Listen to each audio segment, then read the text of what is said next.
লা ইলাহা ইল্লাল্লাহ। আল্লাহ পাক আমাদেরকে মাফ করে দেন।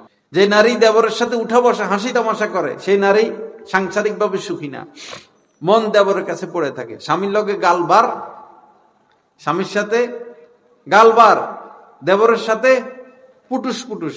এই নারী জাহান্নামী নারী, লানতি নারী, অভিশপ্ত নারী, পাপী নারী, অপরাধী নারী। তার ছেলে মেয়েও মানুষ হবে না, কারণ সে তো মানুষ না। স্বামীর সামনে থাকবে অপরিষ্কার, অপরিচ্ছন্ন। আর কোন বিয়ের অনুষ্ঠানে যাবে, কে সাজের উপরে সাজ।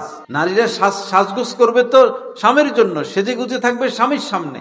হাসি তামাশা আনন্দ তো স্বামীর সাথে। ব্যাপারটা হয়ে গেছে উল্টা। হাদিস শরীফে এসেছে, নবীজিকে বলা হয়েছে, আফা রাআইতাল হাবওয়া, হে আল্লাহ রাসূল, আপনি দেবর সম্পর্কে কি বলেন?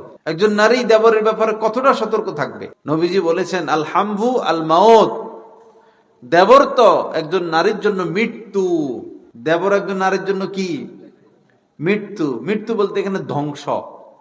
এই নারীর গড় সংসার, সুখ শান্তি, আরামায়েশ, ইজ্জত সম্মান, দুনিয়া আখেরাত সব কার হাতে ধ্বংস? দেবরের হাতে ধ্বংস। মৃত্যু থেকে মানুষ যেভাবে পলায়ন করে, মৃত্যুকে যেমন ভয় করে, মৃত্যুর ব্যাপারে যতটা সতর্ক থাকে, প্রত্যেক নারীকে তার দেবরের সাথে এরকম সতর্ক থাকতে হবে। আবার পুরুষদের জন্য হচ্ছে শালী। যারা নতুন নতুন বিয়ে করে, এই শালীর দিকে মন ঝুঁকে। নারীর জন্য যেমন দেবর, পুরুষের জন্য তেমন কি? শালী। আল্লাহ পাক জাল্লা জালালু যা কিছু আলোচনা হলো, আমাদের সবাইকে কথাগুলোর উপর আমলের তৌফিক দান করেন।